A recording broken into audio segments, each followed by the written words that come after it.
नमस्कार साथियों, शिक्षा शास्त्र की एक और क्लास में आप सभी का स्वागत करता हूं। मेरा नाम है अनिकेत। अगर आप चैनल पर नए हैं तो चैनल को जरूर लाइक, सब्सक्राइब, शेयर करें। शिक्षा शास्त्र से जुड़े हैं तो इसको ज़्यादा से ज़्यादा शेयर करें, जिससे हर बच्चे तक पहुंचे। तो लास्ट क्लास में हम लोगों ने इमोशनल डेवलपमेंट पढ़ रखा था, वो भी इन्फेंसी स्टेज के लिए। तो यहाँ पे देखो कुछ फैक्ट्स लिख रखे हैं और मैंने हेडिंग छोड़ रखी है, क्योंकि यहाँ पे जैसे आप लोग फैक्ट्स पढ़ लीजिए, जैसे सामाजिकता का भाव, संवेगों की उग्रता में कमी, ईर्ष्या की भावना का विकसित होना, भय, जिज्ञासा या निराशा की भावना इत्यादि। अब जैसे मैंने बता रखा था, शायद आप लोग जान ही रहे होंगे कि आज का जो टॉपिक है वो क्या है, चाइल्डहुड स्टेज।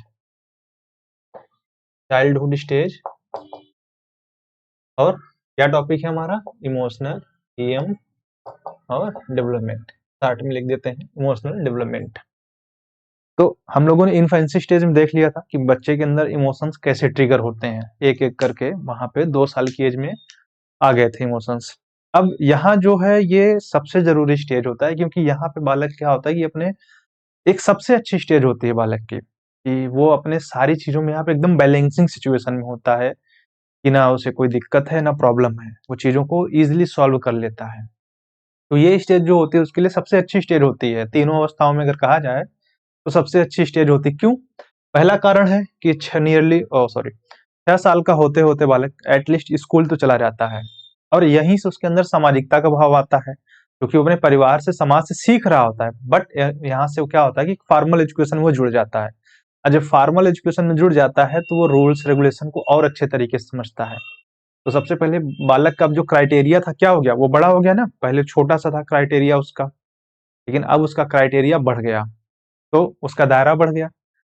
और दायरा बढ़ जाने के कारण क्या आता है उसके अंदर, अब सामाजिकता का भाव आने लगता है। और जो सामाजिकता होती है वो सीखी जाती है। बच्चा जन्म को ले के साथ लेके पैदा नहीं होता। अगर आप सोचे कि आप बाई बर्थ ही आप एक सामाजिक प्राणी हैं, तो गलत सोच रहे हैं। आपको ये सिखाया जाता है, लर्न कराया जाता है कि आप कैसे एक सामाजिक प्राणी बने। और इसके लिए एक सीधे शब्दों में कहा जाता है ना, एक लाइन में बता रहा हूँ कि ये कैसे जानो कोई सामाजिक है नहीं, एक वर्ड, समाज सम्मत। अगर कोई बालक या कोई भी प्राणी है, लिविंग बीइंग है जो हमारी आपकी तरह हो, वो समाज सम्मत व्यवहार कर रहा है, तो उसी को सामाजिक प्राणी कहा जाता है। अब ये क्रिमिनल विमिनल मत जोड़ लेना, हम एक नेचुरल सोसाइटी की बात कर रहे हैं। तो जब आप सामाजिक नियमों को पालन करते हैं, उनके अनुसार रहते हैं, तो वही क्या होता है, समाज सम्मत की आप सामाजिक प्राणी हैं। तो जब बाल्यावस्था अवस्था है, तो यहाँ पे सबसे पहले डेवलप हो जाता है आपके अंदर अब सामाजिकता का भाव। अपने संवेगों पे आप नियंत्रण करने लगते हैं। जैसे मैंने कहा था ना कि इन्फेंसी स्टेज में नियंत्रण नहीं होता है उसका, अनस्टेबल होते हैं उसके इमोशंस। यही सेम चीज आपको देखने को मिलेगी आगे एडोलसेंस स्टेज में। लेकिन यहाँ पे क्या होता है कि वो अपने इस इमोशन पे क्या करता है, कंट्रोल कर रहा है, बैलेंस करना सीख रहा है। उसको ऐसा नहीं कि इमोशंस के थ्रू आउट वो काम करे, नहीं, इमोशंस उसके अकॉर्डिंग हो जाते हैं। यहाँ पे कह सकते हो, या कह सकते हो कि उनको एटलीस्ट वो बैलेंस कर लेता है कि हाँ, मैं इसके उसमें उन्माद में आके कोई गलत ना कर दूं, या लड़ाई झगड़ा ना कर बैठूं। बच्चे बहुत अच्छा बैलेंस करते हैं अपने इमोशंस को इस स्टेज में। किस स्टेज में? चाइल्डहुड। इसीलिए ये बहुत अच्छी स्टेज होती है। और इसका टाइम पीरियड अगर किसी को ना याद है, तो नॉर्मली हम लोग 6 से 12 साल की एज में रखते हैं, और कुछ और बुक्स में आपको अलग अलग मिल जाएंगे। अब उसका जो संवेगात्मक व्यवहार है, चूंकि ध्यान देना सामाजिकता आ रही है उसके अंदर, तो बालक का जो संवेगात्मक व्यवहार है वो इफेक्ट होता है, प्रभावित होता है। कहाँ से? परिवार से, विद्यालय से, सहपाठियों से, क्योंकि अब वो उनके संपर्क में आ रहा है। मैंने कहा ना शुरू में कि उसका क्राइटेरिया बढ़ रहा है, दायरा बढ़ रहा है। और दायरा बढ़ने से क्या हुआ, उसके बिहेवियर में भी, इमोशनल बिहेवियर में भी बदलाव आता है, और उस पर भी उसका प्रभाव पड़ता है। तो पहली चीज हो गई। दूसरी चीज, जैसे इन्फेंसी स्टेज में उसके इमोशंस बहुत तेजी से ट्रिगर करते हैं, और बहुत जल्दी जैसे आते हैं चले भी जाते हैं। बट यहाँ पे क्या होता है कि उसकी जो उग्रता होती है उसमें कमी आ जाती है। वो उतनी तेजी से ट्रिगर नहीं करते, अगर आते भी हैं तो बच्चा कंट्रोल कर लेता है, वो छिपा ले जाएगा ना, नहीं पता चलने देगा, नहीं बताएगा आपको। लेकिन इन्फेंसी स्टेज का बच्चा है ना, तो पक्का बता देगा, और उसके इमोशन से ही आपको पता चल जाएगा। वो ना भी बताएगा तब भी पता चल जाएगा, अच्छा बच्चा गुस्से में है, पता चल जाएगा। लेकिन चाइल्डहुड स्टेज का जो बच्चा होगा, वो अपने इस संवेगों की उग्रता यानी उनको वो कंट्रोल कर लेगा, बैलेंस कर लेगा। और उसका कारण देखो, एक सारी चीजों को जड़ यहीं से शुरू हो रहा है।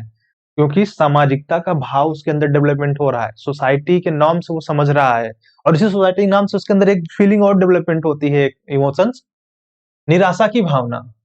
ये भी डेवलपमेंट होता है इस समाज के ही कारण, सामाजिक अनुशासन के कारण। कई बार वो कोई चीजें करना चाह रहा है, बाहर जाना चाह रहा है कि मुझे 8 बजे तक बाहर रहना है, मम्मी पापा के चुपचाप बैठो, दो तमाचा मारेंगे, बैठ गया बेचारा टेंशन लेके, यार हमको बाहर नहीं जाने दिए। तो ये भावना भी डेवलपमेंट होती है कहाँ से? सामाजिकता के ही कारण। तो सामाजिकता से जहाँ कई अच्छी भी चीजें हैं, तो बालक में कुछ बुरी भी चीजें डेवलपमेंट करता है, निराशा की भावना। अब वो कहाँ से? सामाजिक अनुशासन के थ्रू। जैसे शुरू शुरू में क्या होता है, अच्छा तुम उसके साथ नहीं खेलना, उसके साथ नहीं जाना है, ये भी हम लोग बना के रखते हैं। यार बच्चे नहीं मानते, अच्छी चीज है, बच्चों को मानना भी नहीं चाहिए।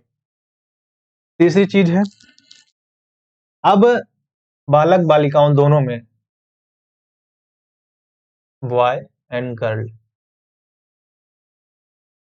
किसी न किसी कारण, चाहे एक दूसरे को ही लेके, लेकिन एक चीज डेवलपमेंट होती है, जेलसी, ईर्ष्या की भावना उनके अंदर अब डेवलपमेंट होने लगती है। इवन अगर तुम परीक्षा में अच्छे स्कोर ला लिए, तभी तुम्हारा साला पूरा वीडियो बेकार हो गया।